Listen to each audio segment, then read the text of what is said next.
Muy bien, vamos a empezar. Mire, con la plática de la semana pasada concluimos con lo que se puede llamar la parte técnica de nuestro libro La Buena Nueva del Reino de Dios y del Trono de su Gloria, y que se explica en los primeros 3 capítulos del libro.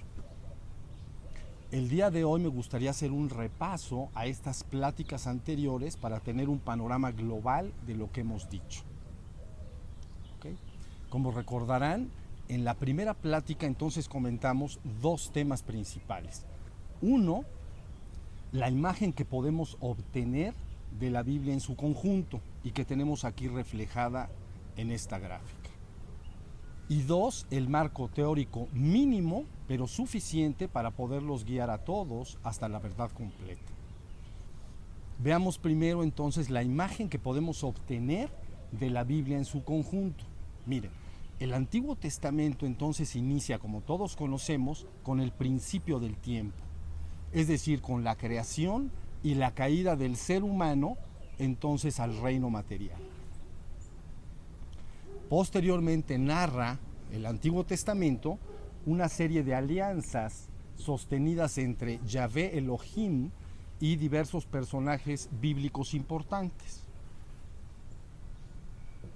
Luego entonces el Nuevo Testamento, por su parte, narra, como todos sabemos, inicialmente la vida de Jesús y el mensaje que Cristo, el Hijo del Hombre, entrega a la humanidad. Luego entonces, los evangelios, los hechos y las cartas que conforman el Nuevo Testamento nos dan el testimonio de los esfuerzos hechos por los discípulos de Jesús para difundir su mensaje por el mundo. Aquí está. Finalmente entonces, el último documento de la Biblia, el Apocalipsis, entonces nos narra y explica la parusia, es decir, la segunda venida de Cristo al mundo, en la cual Cristo termina de revelar y consumar su obra redentora, conduciendo a la humanidad entonces de regreso al reino divino o Dios. El marco teórico entonces mínimo pero suficiente para poderlos guiar a todos hasta la verdad completa, comprende la comprensión de 3 reinos. 1, el reino divino. 2, el reino espiritual, dividido en 2, como ya lo hemos dicho, el reino espiritual ascendido y el reino espiritual caído. Y finalmente 3, el reino material.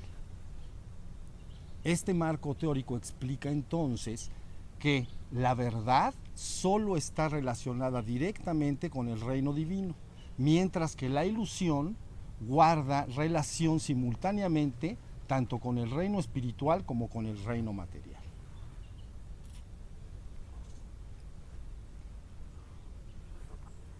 La segunda plática entonces trató también 2 temas. Número 1, la manifestación de la existencia del reino espiritual y del reino material como el acto de inflar un globo, tal y como podemos ver en esta imagen con las flechas apuntando hacia afuera. Y 2, la situación que vive ya el ser humano en el reino material. Entonces recordarán que en aquella plática dijimos que el Génesis está explicando entonces la manifestación o creación del universo en 7 días o eras. Y posteriormente da a entender que el ser humano en el reino material permanece muerto, dormido, debido a que ha perdido todo contacto y no se da cuenta de su esencia divina, que es Dios, puesto que permanece ahora perfectamente identificado y cree ser su propio cuerpo físico y su mente racional humana. Muy bien, la tercera plática trató asimismo 2 temas principales. 1, la reabsorción del reino material y del reino espiritual en el reino divino, como el acto de desinflar un globo, tal y como estas flechas nos están mostrando aquí. Y 2, el papel que Cristo, el Hijo del Hombre, desempeña en este proceso de redención y restauración universal. Como dijimos en aquella plática, para apoyarnos utilizamos un párrafo que se encuentra ubicado en la primera carta de Pablo a los Corintios en el Nuevo Testamento. En resumen, lo que este párrafo dice es lo siguiente. En primer lugar, los hijos de Adán o la humanidad en su conjunto permanecen muertos o dormidos en el reino material. En segundo lugar, entonces, el primero en resucitar de entre los muertos o revivir o despertar es Cristo. Y entonces ya Cristo puede guiar a la humanidad de regreso al reino divino. En tercer lugar, entonces se explica que Cristo en su segunda venida al mundo, entonces despertará inicialmente y resucitará inicialmente a los que le esperan, a los suyos, y que luego estos ayudarán a despertar a la humanidad en su conjunto, para entonces tomar a la humanidad en su conjunto y de alguna manera restaurarla inicialmente hacia el reino espiritual ascendido. Número 4, este párrafo nos está diciendo que esta propia conciencia de Cristo entonces finalmente también disolverá todo el reino espiritual ascendido, es decir, principados, dominaciones, potestades, etc. Restaurando entonces todo de regreso al reino divino o Dios. Cuando esto ha sucedido, entonces la muerte, que es inseparable del reino material y del reino espiritual, habrá sido vencida. Y la vida eterna propia del reino divino entonces habrá ocupado su lugar. El proceso termina finalmente cuando toda la existencia es tomada y regresada al reino divino, donde se experimenta la unicidad absoluta con Dios, la única verdad que es.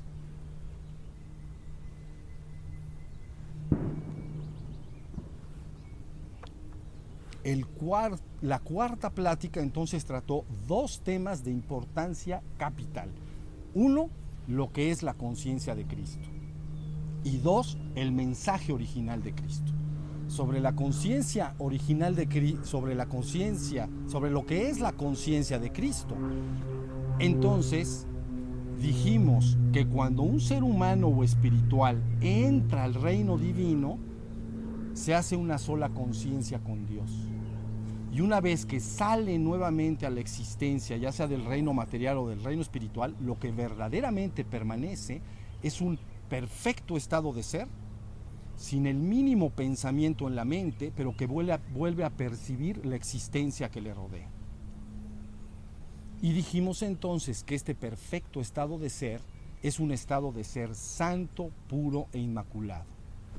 Y dijimos entonces que este ser santo, puro e inmaculado era precisamente la conciencia de Cristo o del Hijo del Hombre.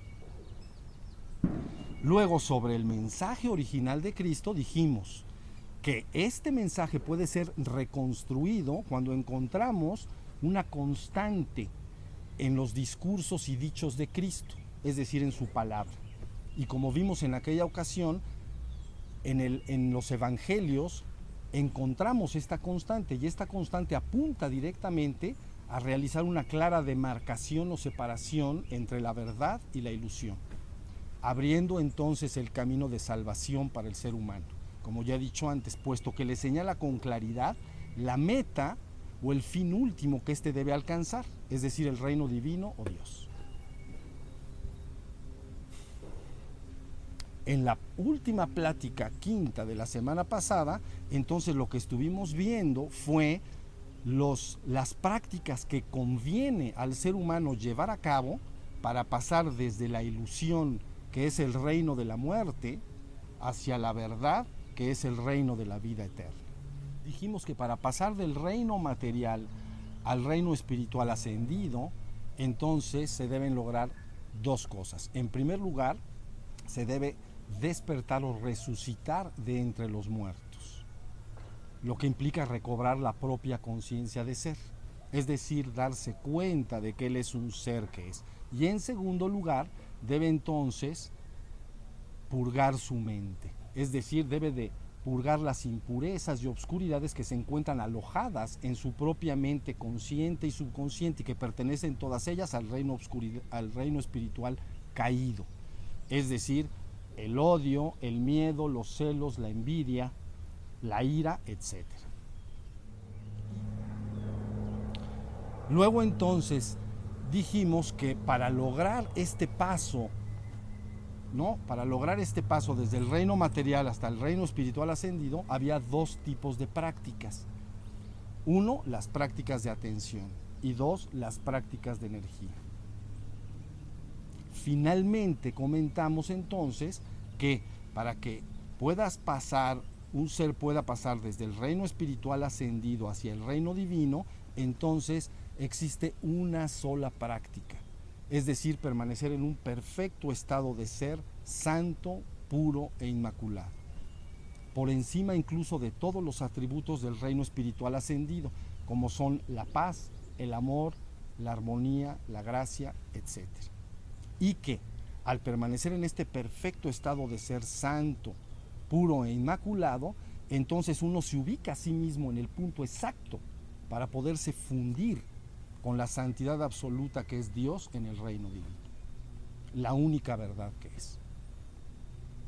Como vemos entonces, este estado de ser santo, puro e inmaculado se asemeja a una gota de agua pura y cristalina, lista para fundirse con el infinito océano de agua cristalina y pura que es Dios.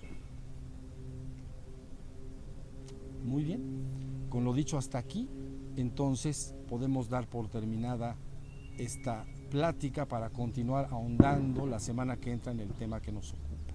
Muchas gracias.